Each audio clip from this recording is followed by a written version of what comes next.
Good morning. My name is Hans Kuttner. I'm a senior fellow here at Hudson Institute. It's a pleasure to welcome you here today for the release of a Hudson paper, The Economic Impact of Rural Broadband. Welcome to the Wally Stern Conference Center. It's a brand new space here for Hudson. It's my first event up here. I hope I don't fall off the stage in my first appearance on this stage.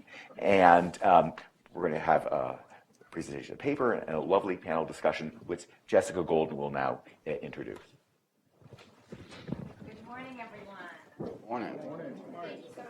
Today, it's so wonderful to see so many of our familiar faces in the room, so thank you for being here. As Hans said, my name is Jessica Golden, and I'm the Executive Director of NTCA's Foundation for Rural Service.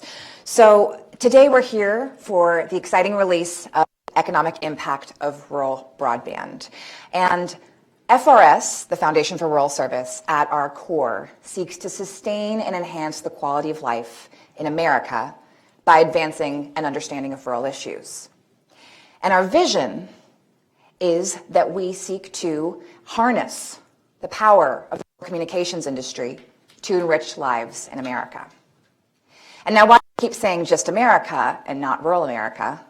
Well, because we believe that this is a national issue, that investing in our rural communities is not just a rural issue, but it's a national imperative. So today we're here to discuss these issues, and we have an incredible panel, and to discuss the release of this wonderful paper that talks about the economic impact of rural broadband. So our three panelists today I'll introduce by name, and then we'll have Hans come up here and do an overview of the paper and then introduce the panelists again. So our panelists that we have with us today are Nancy White, CEO and General Manager of NCTC in Lafayette, Tennessee. And we've got Leo Staurulakis, who's Executive VP and Chair of JSI, and Dusty Johnson, who's VP of Vantage Point, VP of VP. So thank you all so much for being here today. And we also are lucky enough to have Shirley Bloomfield, who's the CEO of NTCA, the Rural Broadband Association, the umbrella arm of what the Foundation for Rural Service is part of. So Shirley will be part of the panel, but ask a few questions and then summarize the event at the end. So thank you all so much for being here today. Please think of questions to ask because we're all about engaging on these issues. Hopefully this will be a kickoff into a larger discussion that we can continue down the road. We have a lot of important topics to cover today. So thank you again for being here. And Hans, I'll invite you back up.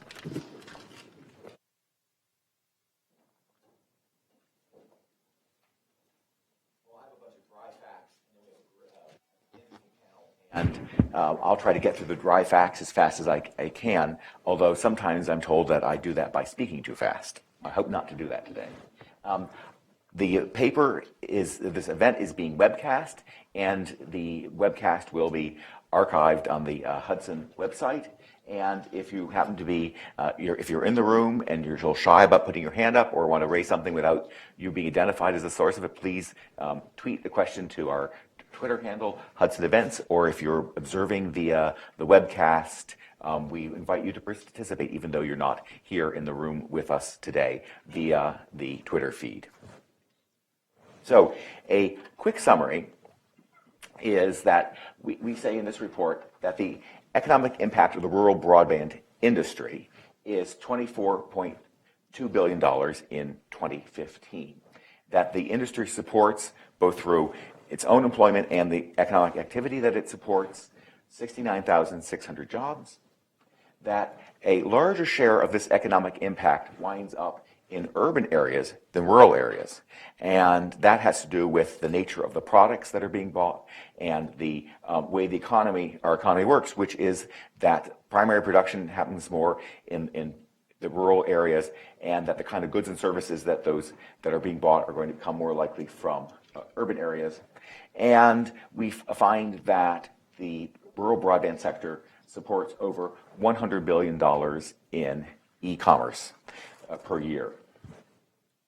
So, well, how does it do this? Well, we carry out this accounting exercise that we report on in the report to say, okay, how big is this industry? And we say that its direct impact, that is to say, the goods and services it accounts for, are $17.2 billion 2015. Now, this is the accounting exercise where we go through and want to take, okay, what's the economic pie of this country? We would divide it out and we say the rural broadband sector gets this share of the pie. It's not all the kind of things that it makes possible. So what's the value to the economy of the fact that someone can use the broadband service to engage in some other activity, that they can engage, that there could be some telehealth visit that happens via broadband? Or what's the value to the economy of the fact that the transformation of agriculture into using cyber-mechanical systems, what we used to call tractors, but now have GPS heavily embedded in them, kind of thing. What's the value to the agricultural sector of the fact that they can use rural broadband as an input in that thing? That's not what we're doing with arriving at that number. We're just saying it's as any other industry, as we look at it and say, okay, what do you buy? How many dollars are there that are run through your firm as the expenses of this? And if we follow that out, say for the course of a year, what's the impact on the economy overall? So it's that notion of what is the slice of the pie? And that's a $24.2 billion slice of the pie. And I was looking for some way, as I thought about that, I thought, what does that tell me? I'm looking for some way to try to motivate this, to explain this kind of thing. $24.2 billion is more than I can imagine. It's more than most people can imagine. It's why people buy lottery jackpot tickets, because it's numbers beyond what they can actually get their mind around, kind of thing. And so I looked for some way to try to motivate this, to explain this, to say, how does this relate to something? And I thought of the idea of sort of, let's compare this to the economies of particular states, where I said, okay, we rank order the states according to their gross state product, and the smallest one turns out to be Vermont.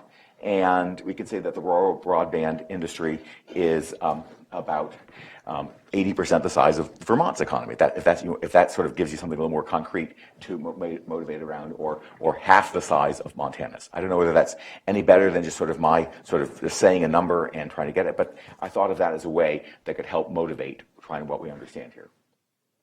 Well, what we see that's going on here is part of the transition from telephone to broadband. We did a similar report in 2011 using data from 2009, and in that report we found that we said that, okay, we got this data about costs that are reported in through to support the Universal Service Fund mechanism, and what's the relationship between those and the total expenses. And for that particular report, we had said, okay, the best that we come up with that point was data from a survey of firms in Kansas, and we found that the total expenses were 1.3 times as much as their regulated expenses. Now, going back to this, we wanted to come up with newer data, and thanks to JSI, we came up. They were able to share with us some aggregated data from their proprietary database, where we learned that the total expenses were 1.98 times the size of regulated expenses. So clearly, while the size of the regulated sector is declining, the total sales of this sector, rural broadband, are growing. Why?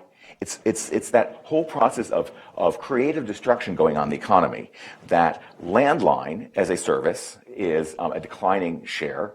But it doesn't mean that because this goes away, that the economy loses out. No. We've got something new coming along, broadband, which turns out to be a device that allows sales to be a lot more.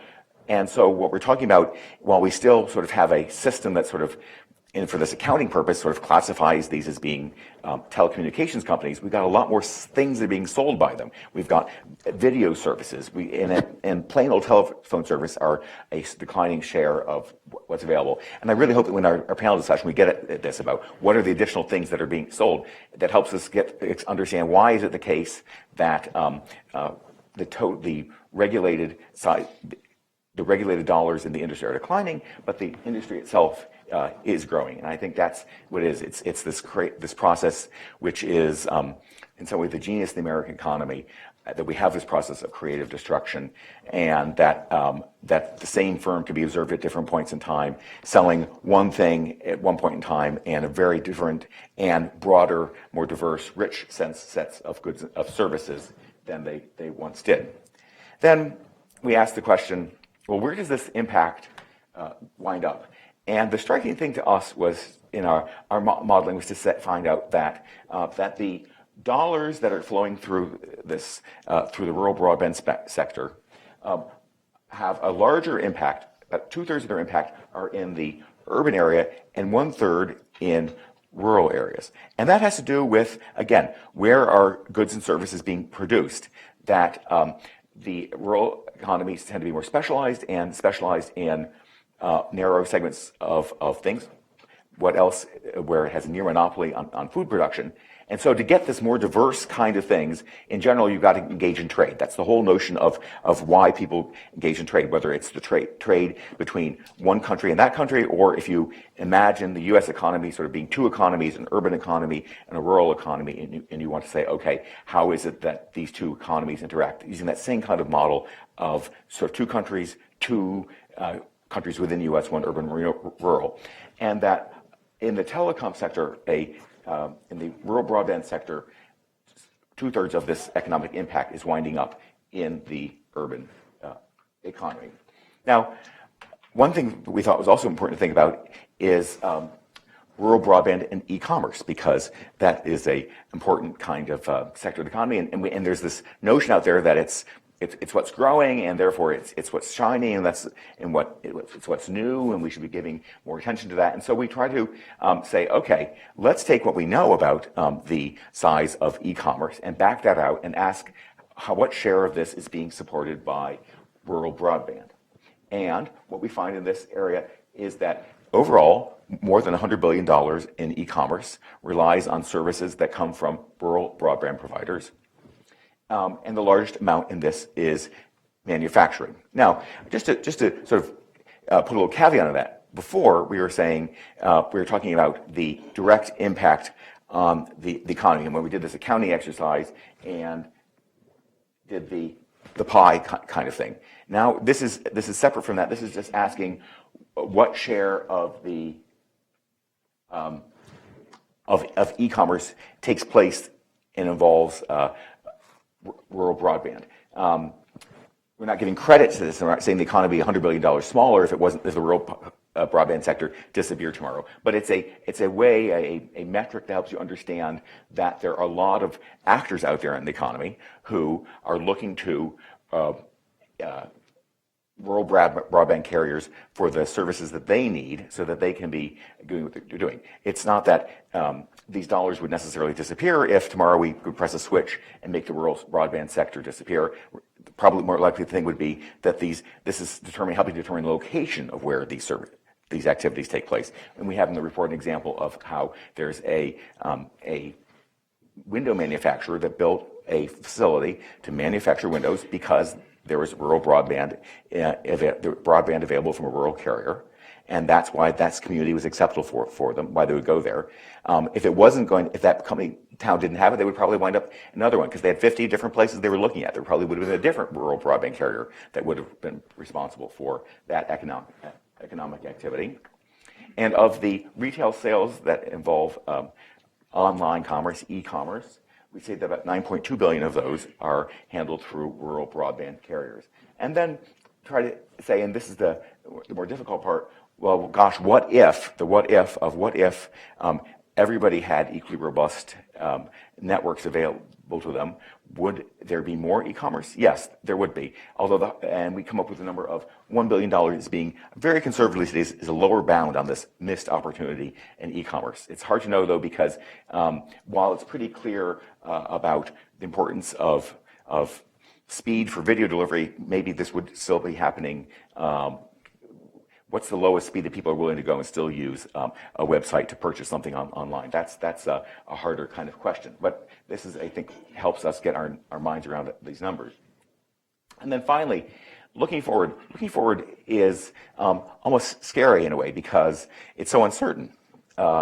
we know a lot about what we've seen so far. What we've seen so far is substitution, where we've had, email takes the place of postal mail. This is the problem of the U.S. Postal Service.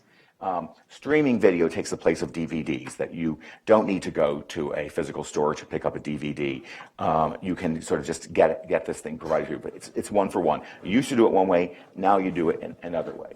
Well, and there's still more room for substitution, that you do an e-visit with a physician rather than going to the doctor's office. That might involve going to a clinic near you, kind of thing, and you, rather than seeing your internist, you're now seeing a specialist who's in another place, and there's some video exchange there, and the X-rays or the other images are being viewed, kind of thing. That's a very kind of thing. But what does this mean as far as what is it? Healthcare services sort of dissolve the lines. It's sort of not so much focused on visit, but maybe more a notion of health maintenance, where there are observations which are either passively gathered about you. For example, there are efforts with monitoring older people that have said, well, we can look at, install a padding in houses and determine, okay, the person stops moving around as much. This is a sign there's some gait change, that there's something happening, or that they're not actively submitting that kind of blood pressure kind of results, and that the notion of what is a healthcare service is very different than the model of a healthcare service is you go and you have a short, intermediate, or a longer visit with a doctor kind of thing. So this is the kind of like the uncertainty of what is it that's going to be involved in the substitution. And then finally, there's this question of what are the new categories going to be? We sort of could time travel back a generation ago, and I was just standing here and start talking about social media. No one would know what I was talking about, but clearly now we all know about social media. Well, let's time travel now, not backwards, but forwards, and ask a generation out. It's just as possible that there are categories that would be discussed if we were to be time travel to the same room 20 years from now and be talking about what are the kind of services, what are the kind of interactions that people are having. They're going to involve categories that we don't know about. And that's one of the things that I think will be fun to hear what our panel has to say on that. So let me then, without further ado, to say that we've got our Twitter feed available here if either from the room or from the webcast you'd like to join and send the questions on to us. And now let me invite the panel to come up so we can have a discussion to go beyond the kind of the dry numbers to some real good stories. Great, thank you. Oh, we're one short. Then you're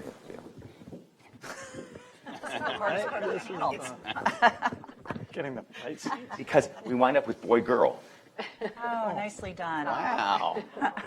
The natural order. Who knew?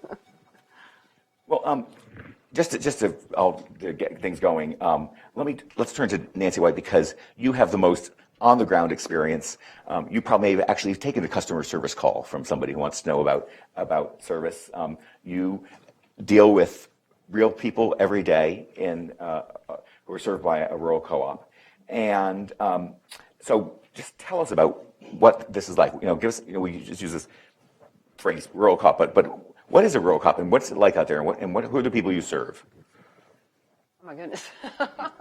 Okay.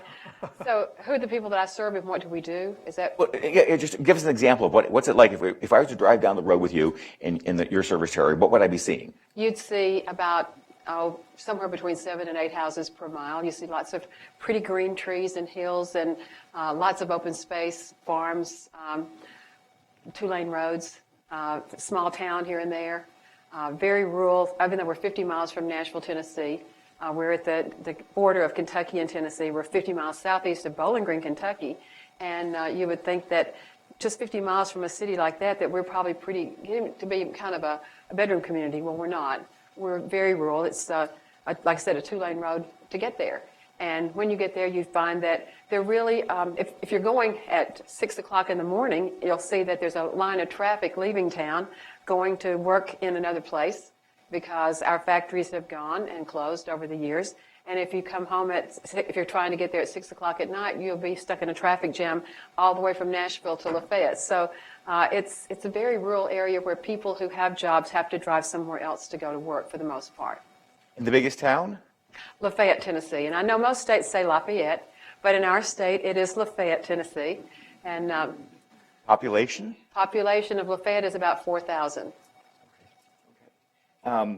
And that's the sort of the fine on the ground, but let's jump to the other end, or just get a sense of the, go back to not 30,000, but the NASA Geostat image. And Leo, what can you tell us? You've been out and you've seen everything from very small to very big, but give us some sort of sense of this range that we're looking at. We try to pull everything together under the banner of rural. There are some lobster islands off the coast of Maine that during the summer you'll have 20 people on the island, and that's being served by a rural telephone company. You have some ILECs, rural telephone companies, that are 100,000. So, I mean, the range is the range. I mean, it's you know, you have to go back to our history as telephone providers. We served areas no one else would serve. That includes extremely remote areas that takes forever to get to. You don't know why anyone would want to live there, but they do. And we have an obligation to provide service. I mean, they're providing a vital service to the area that they live in. And Dusty, this is an area with a lot of regulation, and you have been a regulator. I'm so sorry. I know. I apologize. Because we have no problem bringing up people here with checkered pasts and putting them in front of groups here. But what can you tell us about the regulatory landscape that is going to be part of this? Because clearly what we talked about is the past, which was created out of a particular regulatory framework.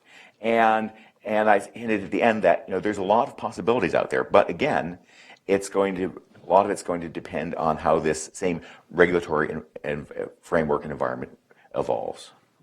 Yeah, I will apologize for being a former regulator. I spent 6 years on the South Dakota Public Utilities Commission, and we did some Capitol Hill visits yesterday as part of the great NTCA event. And I was talking to a senator who's on a Commerce Committee, and he said, "Gosh, Dusty, former regulator and cost consultant, what is your more detestable title, right?" And I said, "Well, those aren't labels I love, Senator, but it's even worse yet. I'm also a Republican." So very unpopular, but I'll say this. I think that a report like this, Hans, is so powerful because it can speak to regulators and other policymakers. I was also a chief of staff to a governor for 4 years, and there are three types of policymakers, right? Those who love data, and you've given us real data about the economic impact, and I think that's going to be persuasive. Now, you've got a different set of policymakers that, of course, love stories. And you've included some great stories in here, right? We've got stories about Nancy's company. We've got stories about Premier, about Perry Spencer. These are progressive companies that are making lives better. I think those stories are persuasive. And then finally, I think you've got a certain number of policymakers that are just influenced by politics, right? Well, the bottom line is everybody. It almost doesn't matter where you're at on the political spectrum. You care about jobs. You care about economic vitality. And this talks about that. I mean, this is good politics, right? And so for all of us, I think as we look at how do we tell the rural broadband story, this is a good blueprint. We got to bring data, we got to bring stories, and we've got to bring politics to bear because I think the future is going to be a lot sunnier than the past if we do it right.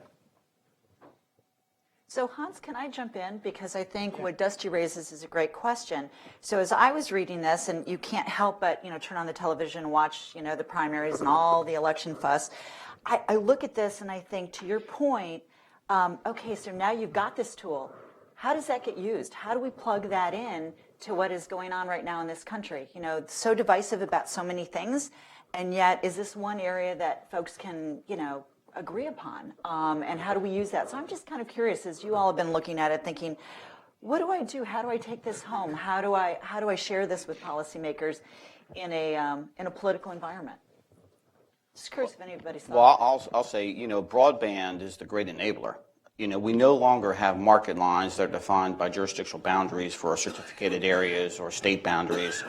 I mean, you can serve anybody anywhere as long as they have a broadband connection. So the quilt company in Missouri that's far away from a metropolitan area still can sell in the United States, and 40% of their this is a client's customer, 40% of their sales are international, all because of that broadband connection. So it encourages people to go to where it makes sense to find reasonable housing, reasonable resources for staffing, low cost, high enriched education. It's the enabler. It allows us to take the barriers down and still survive. I want to follow up on that one, Leo, because that to me was in trying to, understand the biggest change that we saw 2009 to 2015 in looking at the data was just how much more there is than regulated service. And this whole idea of international is beyond my ability to understand. So who are they selling to internationally? I can give an example. Oh, great. I have a customer who's in Scottsville, Kentucky, in my service area, and I got a call from their president a few months ago, and he was furious because he had not been receiving a call. His customer from Brazil, who was calling to give him a $2 million order, had tried to reach him all afternoon and couldn't get anyone to answer the phone. And he called him on his cell phone and said, why aren't you answering the phone? I can't believe you don't have anyone answering your phone. He goes, well, she's sitting right here. We have a receptionist that answers all the calls. He said, we didn't get a call. So his issue was, I have a $2 million order that didn't come because for some reason you didn't deliver the call to me. And it was one of the issues that we fight on Capitol Hill all the time is this call completion, where for whatever reason, whether it's a least cost dialer that one of the large companies is using or a small company is using, for some reason the call is not delivered to me, and therefore I don't deliver it to the customer. So he has a customer in Brazil. Here we are in Scottsville, Kentucky, which is the middle of nowhere, really. I mean, we love it, but we're very far removed from anything. And he's selling to a company. He makes all the stainless steel things for chef's kitchens and for all kinds of commercial uses of stainless steel. And he was furious. I mean, it's like, if I can't get broadband, if I can't get a phone call, and my orders are coming in across the internet, but he's trying to call me and tell me that I have one coming, then what's going on? I wonder, does this say the problem of people understanding, too much of our mindset? There aren't enough young people out there yet who, and even young people probably don't have this idea of there's not just the phone company, where the assumption was probably on that person's, the person in Brazil, that there was the phone company, and the phone company, singular, unitary entity, which was sort of seamlessly connected me to you, or maybe once it got out of Brazil, got it all the way to you, kind of thing. That's right. Was what responsible. They don't think about how many steps there are in the process. That's right. How many other companies are involved? Is that what you're? Yeah, right, and that, but of course, that's going to be, I once heard a preacher who sort of tried to explain prayer, but the same way she understood is that you got to understand it's like the telephone service, which is you don't know quite how it works. All you know is that when you pick it up, you get dial tone, kind of thing, and it's that kind of problem of. That's always going to be a problem when you're trying to be customer facing, which is you got to accommodate the limitations of what the customer knows or doesn't know. He probably has lots more examples. It's a world economy, and who's the customer? A manufacturing facility in Brazil wants to do business with someone in Kentucky or any place in the United States. They don't necessarily want to build physical facilities, but they want to be able to transport data, provide a service, and have that connectivity that allows them to do it anywhere around the world. And the data and that connectivity and everything that's being used for is really the product. It's not the voice connection between the Brazil person and the Scottsville, Kentucky person. It's what they're trying to do over that relationship. And that's really the value of the network. And we provide that last piece of the network. I think you had an example that you were sharing with me earlier about data centers and what's happening in that world, which struck me as sort of like, gosh, before you mentioned it, that was something I hadn't thought about, which is, yes, you can be so physically remote from who you might think as being the user, but that this is an opportunity, again, in that sort of thing of what we've been observing of the regulated sales are just a shrinking share of what they're offering. Could you have some examples you can help us to understand what's going on in that world? Yeah, anybody in here who has a data center, and Nancy has a data center, a portion of your sales are international. Usually 20 to 30 to 40% of your sales are international. And the reason and that means that's sort of like I'm because this is something I want to have to serve my American customers? You have a company in Brazil who wants to host data close to the market they're trying to penetrate or serve. So they're going to pay Nancy to host their data in her data center because they want to be near the customers in Kentucky or wherever she's serving, and people pay for that. Now there's a little bit of disruption with currency fluctuations, but they want to be close to where their customers are, and so they pay a hosting company, a data center in a specific area to host that data, as well as other companies around the United States. But international is a big piece of that. How far back do we have to go where we say, that didn't exist, and we wouldn't have had to talk about that as one of the things that we invoked to explain? Yeah, certainly, probably, within the last 10 years, that's been. Well, I think to piggyback on that and to double back to Shirley's question, how do we tell the story? I mean, part of the story really is that rural broadband is great, right? But when we're out doing advocacy, I think we always need to take the extra step, which is to explain how did that happen? Right? I mean, when I talk to school groups and I tell them when I graduated high school, I'd never sent an email, I'd never spoken on a cell phone, I'd never been on the World Wide Web. I mean, these kids and they think I am that's 1,000 years old, right? Yeah, are you my grandma's age? But the reality is that so much of this progress has happened very quickly. I mean, Leo's right. It's in the last 10 years when it's really started to become full and robust. That didn't happen by accident. That's powered by innovation. That's powered by infrastructure. And that stuff is not building itself. Building itself. And that takes money, and it takes, frankly, a stability within the regulatory framework so people like Nancy can go make the investments that are going to power that progress. Now, Dusty, to follow up, now in addition to the checkered part of your past as a regulator, you also worked as a chief of staff for a governor, and that's even more checkered. That's even more checkered. I thought we were trying to save you. Now you sort of it's further in the other direction. Well, then, okay. Well, sorry about that. I didn't mean to further reduce you in our eyes, but you in that. But so there you are. A governor is also these days a chief economic development officer for the state. Do you have any things to share with us? Some stories, some experiences you've had about where broadband network capability has made something happen, or made it happen in site place A or place B, kind of thing, or how do you think about that? Or is that ever come into play as where people are deciding to go, or is it the thing where as Leo got our mind around the idea that, well, you can be in Brazil but have a data center anywhere. How does that sort of, if you're going to be talking to governors as chief economic development officers, what do you have to say about this? Yeah, there's, and you kind of alluded to it earlier, there's this idea that, oh gosh, young people don't want to be in rural. And I strongly reject that. I mean, for a long time, to seize the kind of economic opportunity they wanted, they felt like they needed to leave rural. They didn't necessarily want to, right? They almost felt like it was an economic imperative to do that. But all of this infrastructure and this innovation is tearing down that barrier. And there are all kinds of very rural counties in this country that are growing, that are seeing, a population influx now, not everywhere. But those communities that can provide the quality of life that young people want and who can provide an opportunity to do the kind of work they want are going to have a future in this country. And, frankly, I think we all know one of the biggest barriers to getting young people to move to rural is that anymore you don't need to find one good job for a family, you need to find two. And so even if he or she can find a good job, the other spouse can't. And, if she can continue to work for, her consulting company out of Manhattan and live in Manhattan, Kansas, that is going to make it that much easier for them to go live in the community they want to live in. And I think a lot of governors realize that, which is why you see more and more states begin to have broadband as a central policy item that they're moving forward on. And Shirley, how does this fit in with what you're trying to, the worlds that you're trying to engage? Is it going well? Is Dusty sort of unique, or is he sort of no? All the governors are getting it now. He's spot on. And actually, as I just look around this room, it's an interesting combination of, I see a lot of folks who actually have been friends of rural, folks who've really kind of agriculture groups and library groups, and folks who really are very vested in the economic health of the communities that they live in.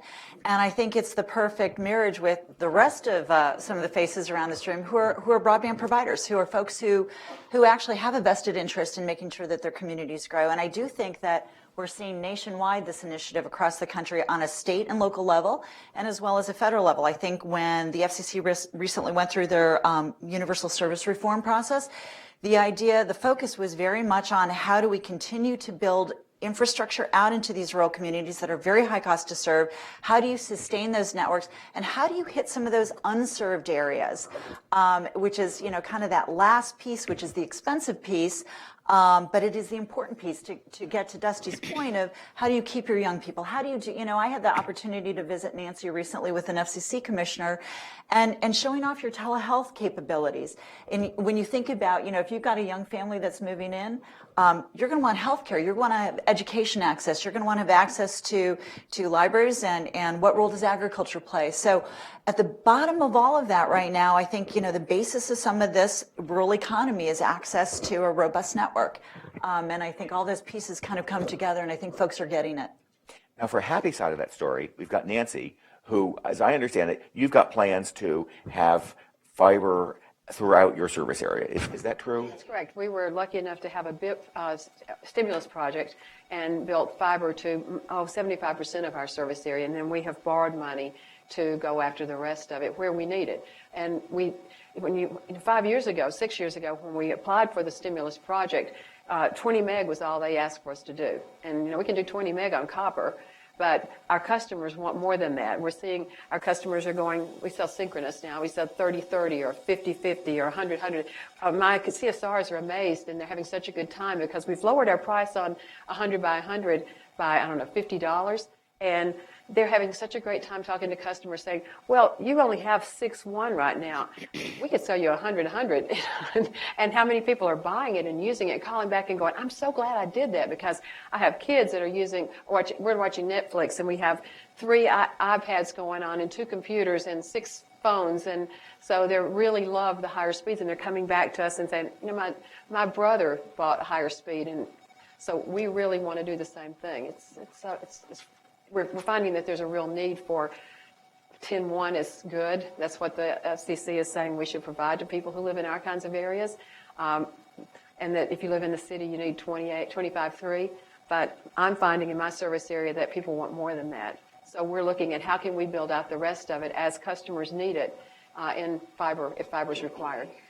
And so we're going to put you down as being a happy face kind of story. I'm a happy face, yes. But I want to ask Leo about to help us understand that the sad and the face? national. I guess I am. Well, no, to ask Grumpy him. Leo. I'm the grumpy one, I guess. I'm the dose of reality. That's right. Well, I want to know. I want to ask Leo. Just, are there some? To what extent is it all going to be happy face stories where Nancy, where there's a provider headed by Nancy who says, A, she has goodwill, B, she wants to serve people, and C, she has access to capital. Where is it that, people who provide capital are not, oh gosh, it's really nice, we're going to loan you the money because we like you. We're going to loan you the money because we think you're going to pay it back. And so what's the ratio to happy face to not maybe sort of least other faces? Or where will the happy faces run out? Yeah, Shirley's just beaming me now, saying, don't do it, don't go there. The reality is, as all industries, we will have consolidation. You need customers, and you need a network, and you need the economic incentives to build that network. Now, part of the economic incentives have been pulled away from us with reform and continue to do so, access reform, USF reform. And we have to change our business model. There are companies, though, that just because of their geographic area, their proximity to population centers, they haven't made the infrastructure investments they need to, they're likely going to have to consolidate to become a bigger pool of resources so they can leverage everything. Capital has become very tough for the same reason you said. Companies, they're very picky about wanting to get paid back. Lenders, and the ability to get paid back on the business model is completely different than it was 20 years ago. Most of the lenders have retracted to, unless you show me a growth business model, and let's define lenders. There is the RUS, which has done a wonderful job throughout the history of our industry providing capital. And just for people who may not be familiar, 1 or 2 sentences Under there. the Department of Agriculture, there's a Rural Utility Service, which its mandate is to provide funding for growth in rural markets for utilities, whether it's power, whether it's water and sewer, whether it's telephone. And so they've provided money throughout the years. The budget this year is $690 million. And so it's there. And their return expectations are probably a little bit different than the quasi-commercial banks, the co-banks and the RTFCs, which are under the Farm Credit System. But they want to see a story of growth. They want to see a story of survival. If you're going to stay in the same legacy business that you're in today and want to borrow $20 million to upgrade your network infrastructure, but you're not going to add any new revenue sources, any new customers, you're essentially just replacing what you have there, it's going to be hard to get that money. Commercial banks, I doubt there's too many out there that would lend you that money either. So you have to tell a good story. You have to look for your opportunities. And what I was going to say earlier is, the value is in the network, no doubt. You have to have a robust network. But the secret sauce is in the applications that you sell over that network. The telemedicine, the distributive high value broadband services. Those are what people want to pay for. It's the Microsoft versus the IBM debate. Who's more valuable now, Microsoft or IBM? IBM was the application, was the hardware, the network. Microsoft was the applications. That's where the value is. That's where people will pay for. And I said this at a conference last week, one of the things that we don't realize is how valuable our distributed model is to people that want to sell stuff in our markets. When they know that you have a high-speed network that can touch a certain sector of a population, whatever the numbers are, they know that's a distributed model that they can sell services to over your robust network, and they will pay you for that. They will compensate you for that. So those are the things we need to look at. There's plenty of opportunity out there. So can I ask Dusty and Leo a question on that? Then you get to the adoption issue, right? So you've got the network, and now you've got these applications that you're selling. We still struggle, I think, in rural America to see the adoption numbers that you see in urban America. And I just am curious if either of you, have pondered this.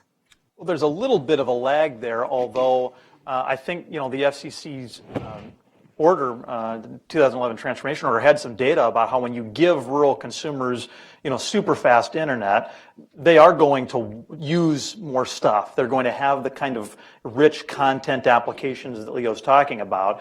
And so part of the lag is we just haven't been able to provide them those speeds yet. I mean, think in your mind, all right, 25.3, we know that's fast. We've been hearing about how that's fast. What percentage of urban Americans have access to 25.3 right today? Think about that. Think of whatever percentage in your mind. It's actually 96%. I mean, 25.3 is almost ubiquitous in urban America. So we shouldn't be surprised that culturally they've gotten more comfortable with using more bandwidth. Rural folks are really smart and they're really resourceful. If they weren't resourceful, they would not have been able to survive out on the prairie of South Dakota. And so as we are able to continue to expand those kind of networks, I think you're going to see the adoption. And it's got the possibility to really help transform rural America. Well, it's nice to say that I have 100 by 100, but tell me what I'm going to do with that. What is it more valuable to me than 4.1? And if I don't have a application that demands that higher capacity that I value and am willing to pay for, why am I going to pay for it? And I think as an industry, we're doing better than we have, but we still are not very good spokesmen for the capabilities of our networks and what we can provide and why it really benefits you to have higher speed. It's the sales and marketing that we need to get back to. We still have 5,000 customers who have just telephone with us. And yet we have grown. I don't want to say if you build it, they will come, but we're kind of seeing that because for the first time, the last 3 years, we have had a net increase in customers in an area where no one's moving in. So as we build out new areas and start letting the customers know that the service is there. We had 166 new telephone wireline customers last year. Yeah, that's tied to when you buy internet, you have to buy a phone, thanks to the FCC. But, the fact is, that's people, we haven't had new industry come in. We haven't had anything except that we built a broadband network and people are seeing the value of it. And we see the working from home. You were talking about younger people staying or coming back. And I see tech support jobs that they're doing over our broadband network. I see medical coding jobs where they don't have to drive to Nashville anymore to go to work. They can do their coding from home over the broadband network. So we see, it's not a huge rush to everyone. We have jobs and now you can stay home, but we definitely see improvement in both areas. One thing that's been Hudson's done over its more than 50 years of existence is do a lot of it's a tool called scenario development, which has been very important for thinking about things which are uncertain, and these largely been in sort of foreign policy, the what ifs, what if this country did this or that kind of thing. But thinking about scenario development in this world, it seems one of the questions is, are we at a plateau for speed and demand kind of thing, or are there uses that we don't know about yet? Immersive reality kind of things, which are either sort of fun kind of things, which sort of consumers buy as things of pleasure, or they have there's economic activity tied to them, maybe some kind of engineering kind of thing. So this is trying to just get a sense of, well, are we looking at a plateau, or are we going to go beyond that? Looking backwards, you would say that it's always going to be going up, because when I think about the fact that what was the National Science Foundation in 1991 trying to develop as the most capacious network it could, it was thinking about 45 Mbps. That was their idea of, this is going to take care of all the computer scientists and the physicists and everything. And now there are households in Nancy's service area which have more service, which have faster something available than the National Science Foundation said, well, we as a country need to have for our most consent. So that would sort of say it's going to just go off infinitely or not. But Leo, for example, seems to be a voice of, well, you got to be showing people that there's something good they're going to want by that. And maybe we need to have more technologists here, but as far as what people are going to do in the industry, it has to do with expectations. And so I just like to go through the panel just to hear a sense of expectations about what the future is going to be on the demand side. Leo, start, and we'll come back to this way. Who knows? The reality is it begets itself. Moore's law was supposed to stop. Moore's law is where computing power doubles every 18 months or so, and that was supposed to stop 20 years ago, and it's not stopped. I mean, the capacity that we need and the uses of that capacity, I don't know what would stop it. And when you start to talk about things like autonomous cars and all the applications and manufacturing of autonomous applications, someone was told, I heard say there's 45,000 lines of code in every car. That's nothing compared to what it's going to be when you start to include all of these other applications. Where's all that data? Where's all that transfer speed going to come from? The network is going to continue to grow to meet those demands. And who knows exactly what the applications are, but I believe they'll be there. I mean, even today, we couldn't have foresaw 10 years ago what we're doing today. Nancy? A company called Qualcomm has a project going on that I think it's $10 million to the company who invents a tricorder from Star Wars, the health monitor. And they have extended it another year because the people all these companies that are trying to invent it haven't quite finished. But when you think about tricorders and wearable monitors and wearable things, healthcare things to do telemedicine, we're just not even there yet. There's so much ahead of us, I think, in that area that broadband will be used for in telemedicine. Well, we really need to get it before the Klingons do. Well, exactly. It's so important. Yes, or the Borg. Right, yeah, right. And then you also think about, have you ever seen a hologram working yet? I mean, I've sat in a demonstration where a gentleman comes across on a piece of glass and it looks like you say, well, that's a teleprompter. And he's in London, he starts talking to you, and you're in a classroom, and the next thing you know, within 30 seconds, you don't even realize that he's in London. He's there because it's a hologram. And, all of those kinds of things that, are to come. And I think about education and what that could do. I could have a French teacher teaching our high school from Paris. I could do all kinds of things like in the school system where we live that our kids don't have access to a lot of things that, except through the internet or broadband services that maybe some children in other areas do. Yeah, I mean, there's absolutely not going to be a plateau. I mean, I'll tell you, I've got two wonderful sons. I actually have three sons, but only two of them are wonderful. And does it vary by day? Right, no, that's right. That's the real joke. So I'm cooking up a pan of brownies, and my middle child is there, and I'm cutting them small. So I ask Ben, Ben, how many brownies do you want? And he says, well, how many do you have, right? I mean, what a quintessential American question, right? I mean, the Ford Mustang has 430 horsepower. Nobody needs that, right? And if they came out with a car that had 530 horsepower, half the Ford Mustang owners would be like, I need that one, right? I'm not nervous at all about us filling up this network. It is going to happen. And in fact, it's happening today. Netflix is not new technology anymore, right? So their standard definition, they want you to be able to have 3 meg to pull down. Their high def, they want you to be able to have 5. Their Ultra HD, which is increasingly becoming kind of the go-to, streaming, increasing numbers, 25 meg. A lot of us can imagine 3 different people in a home trying to pull down that Netflix stream, right? Well, that's 75 meg. And then what if you've got the Internet of Things and home automation going on? You very quickly get to 100 meg, and that is today. That requires no new invention. That requires no new innovation. And, you mentioned, looking ahead, and there's so much uncertainty. I get what you're trying to say. I don't think there's that much uncertainty. I think we know 2 fundamental truths. Consumers are going to be hungrier, much hungrier for connectivity tomorrow than they were yesterday. And that companies who are aggressive and smart and hardworking in providing it to them are going to be successful. Now, I don't know if that means 1,100 study areas or 700 companies or 500 companies, but people who really deliver what the consumers want are going to find a real place in this country. Shirley, people in Washington tend to be pessimistic. They're the more of that plateau people. So this is your last.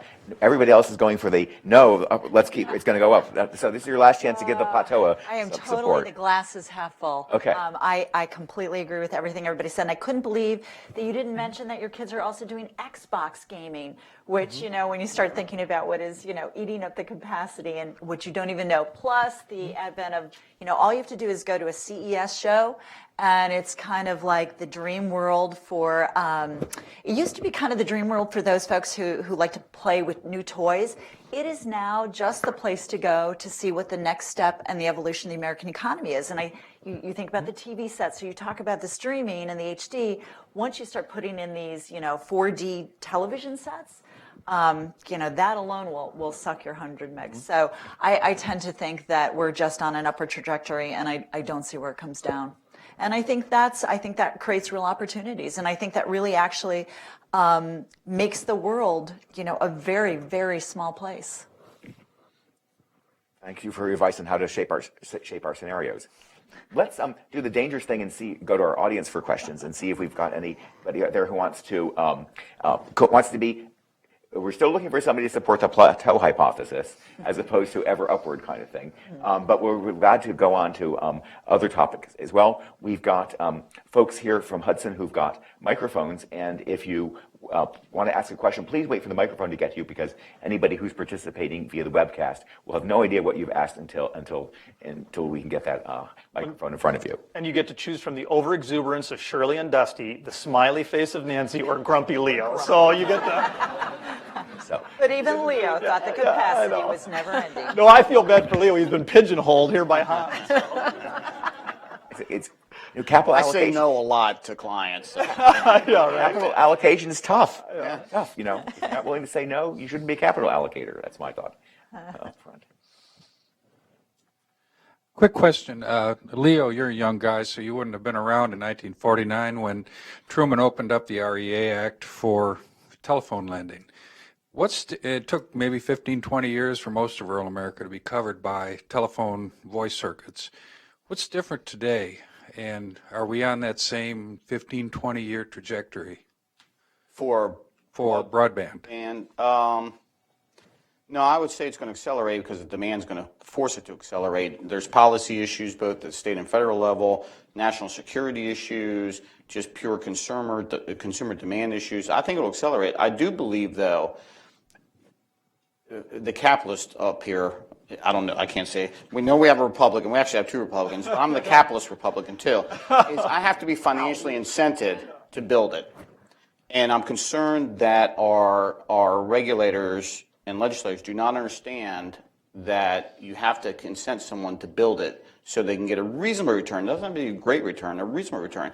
The whole, thank God for the RUS, the whole reason we have utility systems around the country is because someone incented someone to build it. Now, whether they were a cooperative or a commercial company, they had a clear path to how they were going to get paid back over time with a reasonable return. That's gone by the wayside. And that will be the thing that stifles development, is the economic incentive. If you put that back in there, it will absolutely happen quickly. I also wonder if everybody who goes to the Hill, talk about the good side of rural broadband, should take a banker with them to explain why they were not going to make loans to particular kind of projects like that, to help them understand, well, gosh, if this is so great, why isn't it happening, to understand the realities of capital markets. And that, if I could just add, Yes. that has been the damper of having regulatory uncertainty. This industry's had a lot of regulatory uncertainty since the transformation order came out from the FCC in 2011. And to Leo's point, here you are, and if you're a lender, even if you're RUS and you are a government entity, and your mission is to actually make these difficult loans, when you are sitting there saying, I'm not sure how these folks are going to recover their costs, I'm not sure what kind of policies are going to be in place that actually provides a path forward for investment. It has been a rough couple of, 4 or 5 years at this point in time. And the problem for that with investments in building these networks is that's a long time. We just talked about how accelerated everything is. When you've got folks who are a little bit nervous about that regulatory uncertainty and the ability to at least recover some of their costs, how do you incentivize people to build? So folks have some time to make up, assuming we can actually get to that place where they're going to feel more comfortable that I can build this because I know what the next step is going to be for me. And to that point, Shirley, RUS right now is saying, before you submit a loan, you need to tell us what this new order is doing to your financials. And it's because most of us that are rate of return carriers don't know exactly what it's doing to us yet. It's very hard to move forward with loan applications and thinking, okay, well, now we have some certainty, but we really don't yet. So if you, all the carriers in here, I believe, are probably rate-based regulated. And what that means is you're entitled to 3 things. You're entitled to, based on the regulated investment you put in, you're allowed to recover that over a prescribed period of time. And that's usually been 20 to 25 years.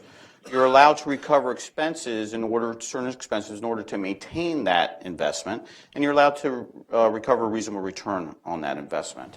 Those are the 3 components of rate-based regulation. Well, if you look at the orders, both on the state and federal side, it's severely challenging those now. We're going to have caps on our operating expenses, which, it costs a lot of money to run these networks out there. These people can tell you how much it costs. Your investment's expensive. It's not unheard of to have $4,500 to $5,000 per subscriber invested just for the pleasure of charging them $25 a month for local voice service. And so how are we going to continue to incent that? The rate of return's been knocked down.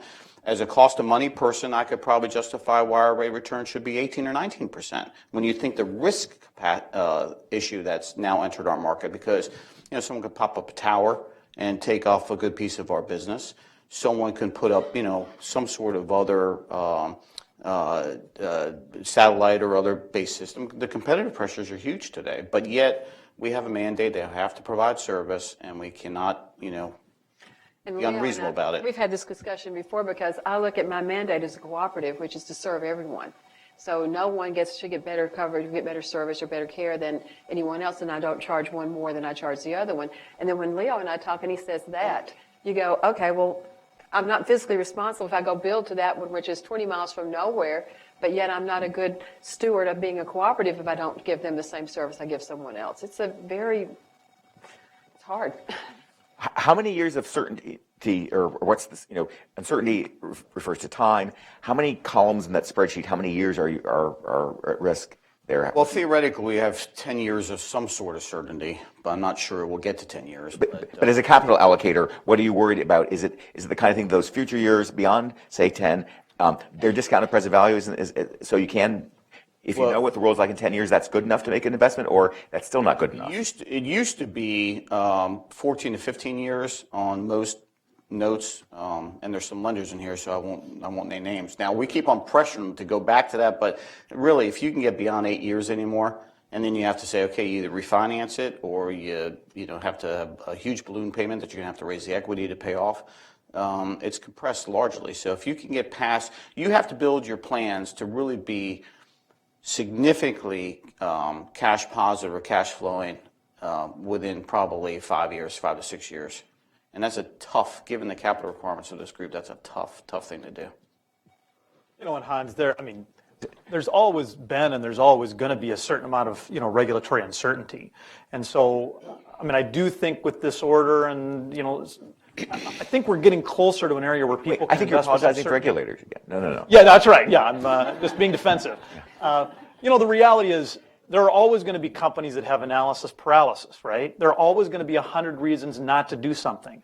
But we know where that leads, right? We know that if you don't eventually get that next generation network out there, that you, number one, you're failing your fiduciary responsibility to your members or to your communities. And secondly, there's going to come a day where you're just going to have to take those keys into the Public Utilities Commission and drop them off. Because if you're not going to build, then you need to start figuring out what your hospice care looks like. Now, that doesn't mean you build imprudently. It doesn't mean that you don't really rely on the firm kind of financials we're talking about. But it means that you've got to be aggressive and asking every single day, how do we get this done? As opposed to, why can't we get it done? Well, and again, I think you need to realize there are people out there willing to pay us for services we provide. We're just in our own way about how we're going to get it to them, or we're going to charge them for it. And I think there's no question in the market out there, the market capacity and the ability to make a good business case. But you have to scale your business to that business case. We can no longer do things the way we did 10 years ago because we're not incented the same way. I know that we are looking at, my management team has made our objective is to figure out what can we do, what else can we do for our customers that will bring in revenue that we can become more self-sufficient so that we don't have to rely on it as much because we're very dependent. It's almost half my revenue to what I get back in recovery and access charges. So we're looking at, so what is it we're missing? What can we provide? What services what can we do outside our area? What can we do that is relevant to who we are, and try to be more self-sufficient. It's very difficult. Another question? The mic's already here. Oh, okay. All right. Good morning. My name is Jennifer Emo, and I'm the Federal Director of the National Association of Towns and Townships. And we represent about 10,000 communities around the country, most of which are located in very rural areas.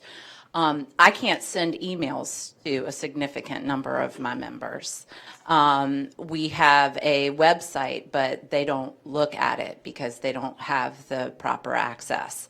I've got a board member who's on dial-up, so he can't download my PDFs. So, I feel like I'm operating in the ice ages. And, what they ask, and of course, and we actually have a fly-in next week, and I've met with your folks already, but we have a fly-in next week, and one of the biggest issues that we're talking about is the importance of broadband deployment. Dig once policies within, legislative bills on the Hill are great, but ultimately I'm talking about not just underserved, but those that are woefully unserved. And when I have a community say, what can you do to help us get access to broadband, to keep our young talent here, to educate our kids? I mean, there's, of course, school districts in rural Minnesota who don't have, snow days anymore because they would have way too many. And so they have to do their work from home, but then there are kids that can't do that work from home.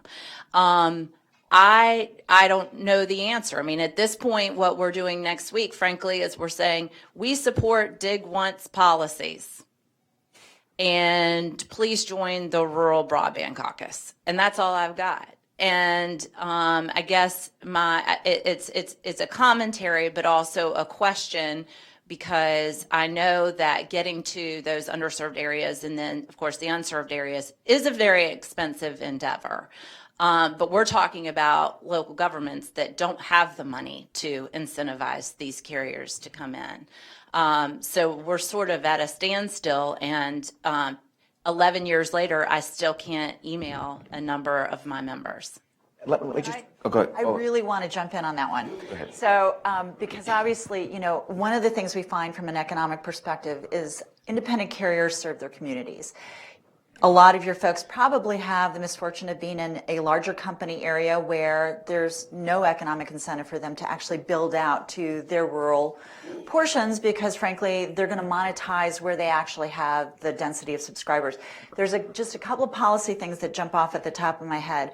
One of the things is that the FCC is considering the Connect America Fund 2 auction process, and that is where the large carriers who went earlier than the independent carriers did through the USF reform will have the opportunity in the next, I think it's like a 5-year window, to decide where they're going to build and where they're not going to, where they're going to take universal service, where they're not going to take it.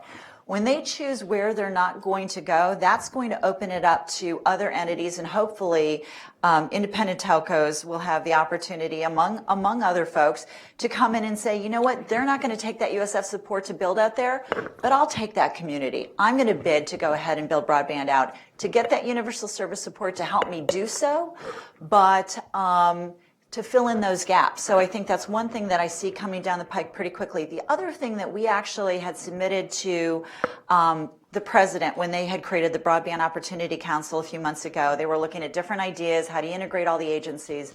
One of the suggestions we had was, NTIA, why don't you create a clearinghouse? Why don't you create a clearinghouse that tells us where are those communities that don't have broadband, that would like broadband, that are feeling kind of left out of this whole evolution? And I would love nothing more than to share that list with my 900 carriers and say, what do you have? You know, can we make this a broadbandmatch.com? You know, how can you literally connect people to where the need is? I like it. I've got a couple hundred folks who are CLECing into neighboring communities because those communities have been calling them saying, I see your broadband, I smell your broadband, please bring it over here. So I do think there's some interesting things that we could be doing. Now, they chose not to go with that approach. I don't understand it, but I still think there's some opportunities to really say, where are those areas? And let's figure out, because one of the things we have seen that I think is really exciting is in the past, people assumed you had to be nearby a community to provide them broadband. We've got a case up in Minnesota where we have an electric co-op that is now being served broadband to their customers by a co-op that is 200 miles away. You don't need to be contiguous. There's ways to do it. So I think there's a few other things that we can add to your list of things to talk about. Okay.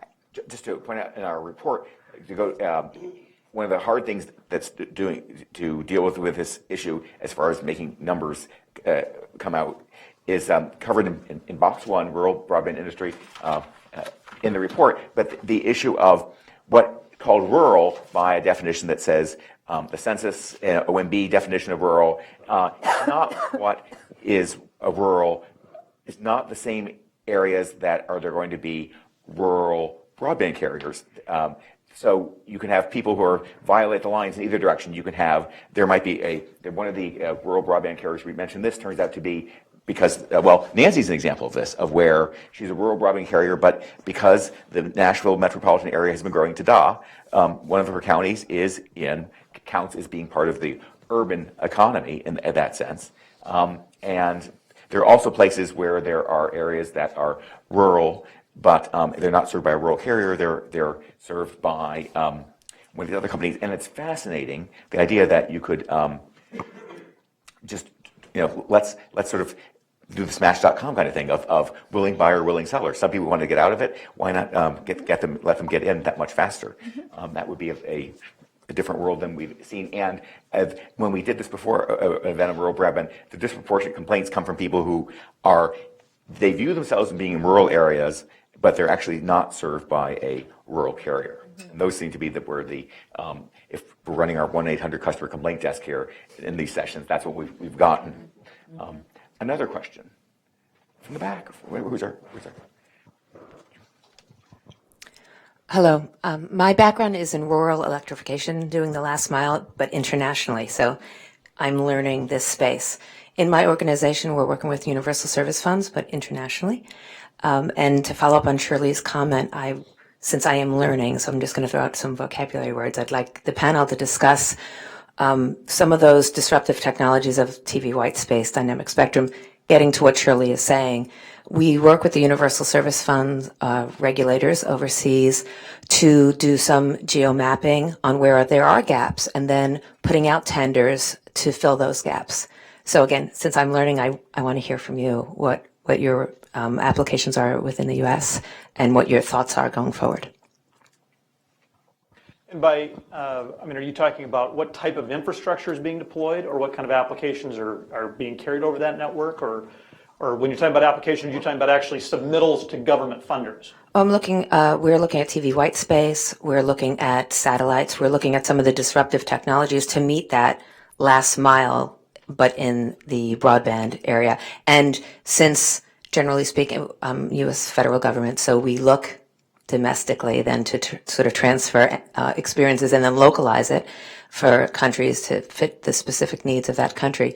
So since I'm trying to learn from you all what, But also within the context of a universal service fund kind of notion of there's going to be some effort to provide some level of service someplace, but more open-minded about the nature of the technology that enters than we might have had in this system. Yeah, so for example, the woman in the front who just asked that question, how can I serve my customers? That's what the government is asking us. That's what the mayors of those counties are feeding up to the government entities within the countries that we serve to say, how can we meet those needs? And so we're looking at these other technologies, we're looking at new policies, but how are we doing it here such that we can bring those experiences overseas?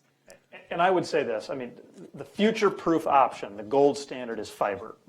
Right? We talk about we don't know exactly what's going to happen with demand and what kind of speeds are we going to need. The other technologies that you can deploy are just not future-proofed. I think that's a real liability long-term. So I think fiber. Now that being said, there are clearly some areas we've got to get back to the prudency of business case and governmental support. I would affiliate myself with the FCC's worldview on this point. They in essence have thrown out satellite because they've said the real world needs real-time applications, and a latency of more than 100 milliseconds is problematic. If this conversation had taken place 10 years ago, yeah. Satellite, there would have been some people in the room who might have come and said, well, satellite is an alternative to building a physical network, right? And we could give another sentence or two about why those people aren't in the room anymore. And there are going to be instances where maybe that's all you can do. But I think that's got to be a tertiary option, right? I think the primary option is fiber. And then, again, the FCC's worldview is that mobile wireless is a complement to rather than a replacement of the kind of broadband networks we've been talking about. And I agree with that as well. I think you need both. I don't think you're fully connected to the modern economy unless you have both. And so I would sort of say satellite and mobile, there's a place for them.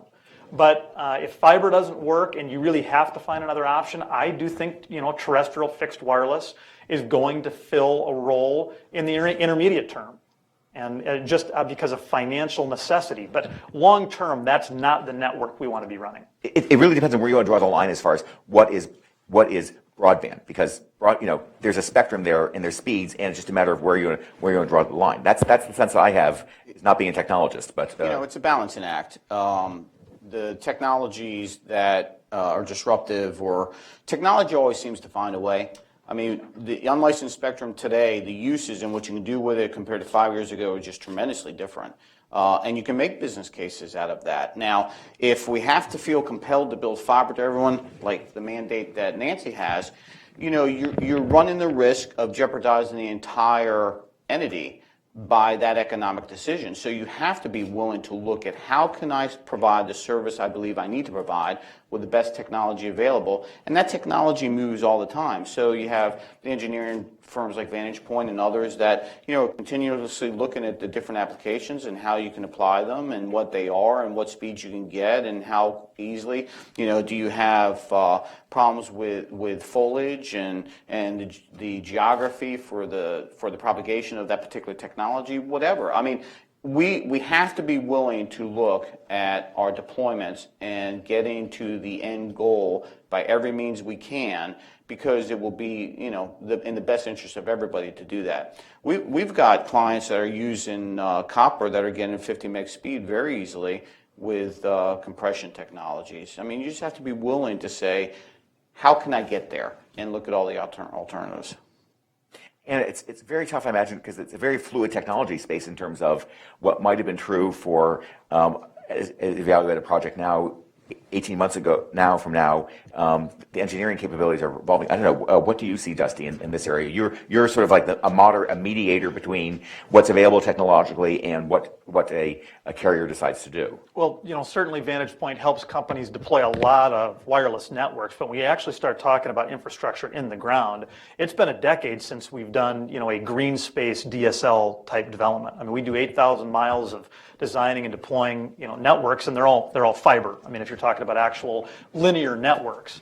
Now, that being said, if you're just doing a little edge out, yeah, absolutely. You can get some really good speeds when you're willing to take that legacy network and edge it out or fix it up so that you can better serve people within an existing network. But as far as things that are being built tomorrow, there hasn't been that much evolution. I mean, for a long time now, fiber's been the gold standard, and it's only if you can't afford the gold standard that I think you need to go to some of these, I would call them inferior infrastructures.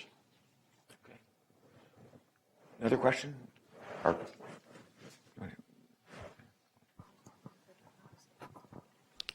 Ms. White, I was wondering if you've done any health outcome studies to determine the difference it's made for the people in Kentucky and Tennessee having access to this network. And then I think you mentioned the word stimulus. This was Recovery Act, Broadband Technology Opportunity Program. American Reinvestment Recovery Act. Understood. Yes. And just maybe a sentence or two where you would be, but for those federal funds. Well, we would not be where we are today if it hadn't been for those funds. We were lucky enough to be awarded a half grant, half loan, $50 million. And that is what allowed us to build what we've done. With that and RUS, I don't know what we would do without the two. We did go ahead and get another loan to complement that at the time. But yes, it was definitely the Reinvestment Recovery Act stimulus program and RUS loans. And as far as do we have any studies about the effectiveness of telehealth yet? No, we don't. We are working, I mean, we see some things. Our local hospital, for example, is connected. It's a critical access hospital. And for those of you who don't know what that is, it's a small rural hospital that has 24 beds or less. And ours is, again, it's very small. It's hard to get doctors to come to rural America. I've asked the state people, well, why can't you get people who grew up here to go to school and then come back? And they said, well, we do, and they'll promise us and we'll help pay for their school, but then they'll meet a girl and she'll say, I'm not moving out there. so yeah. But we actually have in our hospital as connected to Vanderbilt Hospital and also HCA TriStars Hospital. We have what we call the robot, which allows when someone comes into the emergency room in our critical access hospital and they are a stroke patient potentially, they have our ER is connected with the neurologist on staff that's there on duty at Vanderbilt. And he can immediately see what's going on with the patient and can tell us if it's a real stroke, put him on the helicopter and send him to Nashville.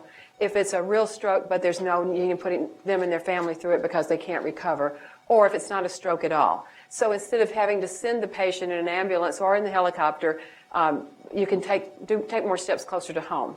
What we were doing with HCA TriStar is behavioral, and we have the connections with them in our emergency room that allows if someone comes in who is with depression or behavioral issues, and that seems to be a huge issue for the health community these days. It allows them to connect to a specialist at TriStar in Nashville as well. So these are both, they're not used nearly to the amount that they will be in the future. We see that sometimes the doctors are resistant to it. They don't know how it works yet. I mean, but ours are starting to use it.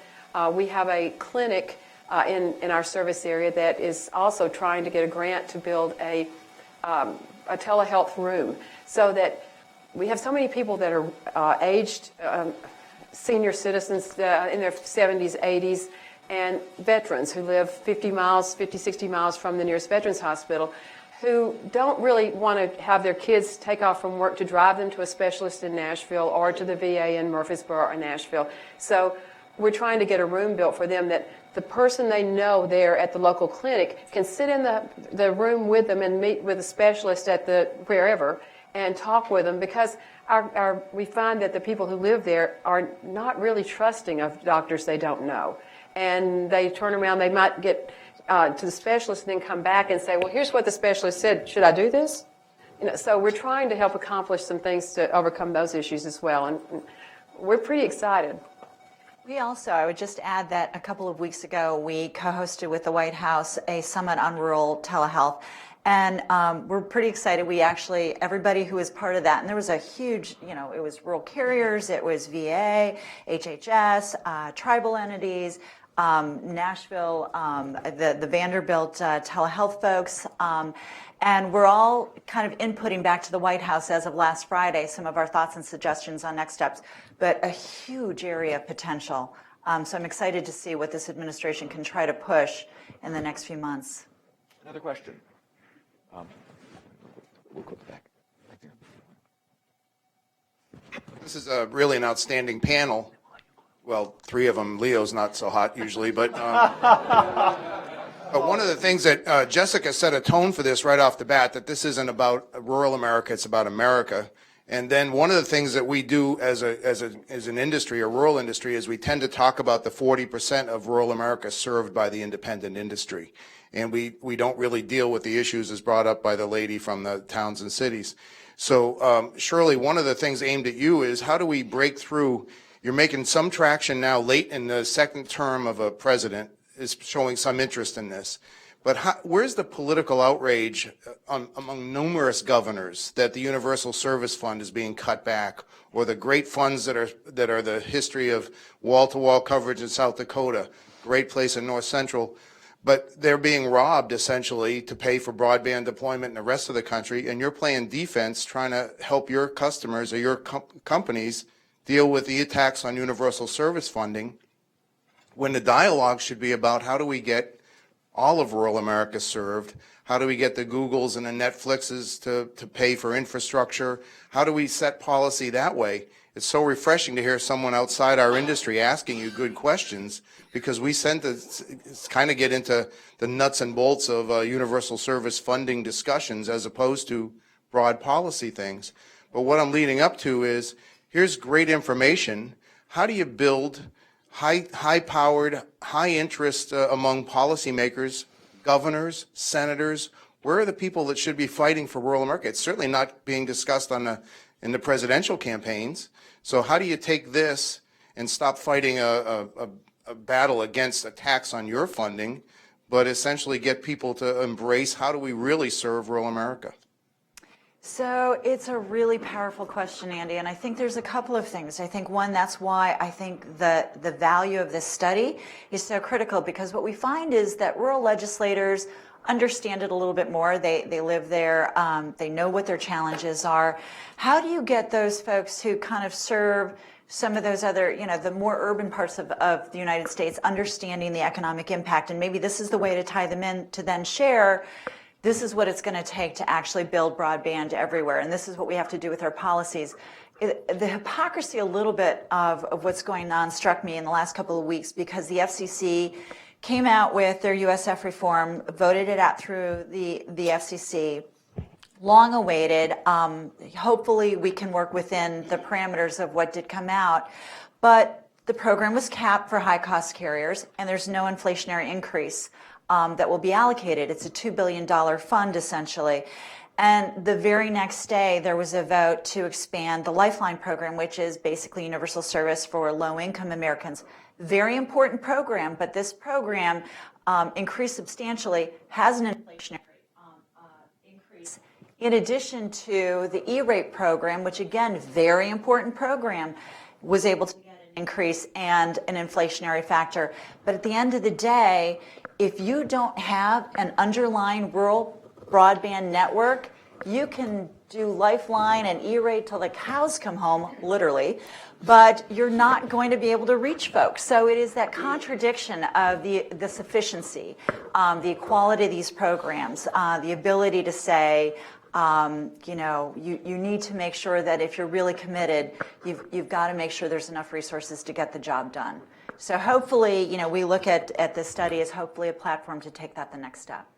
We'll come forward here for one last question, and then we'll ask Shirley to help pull it all together.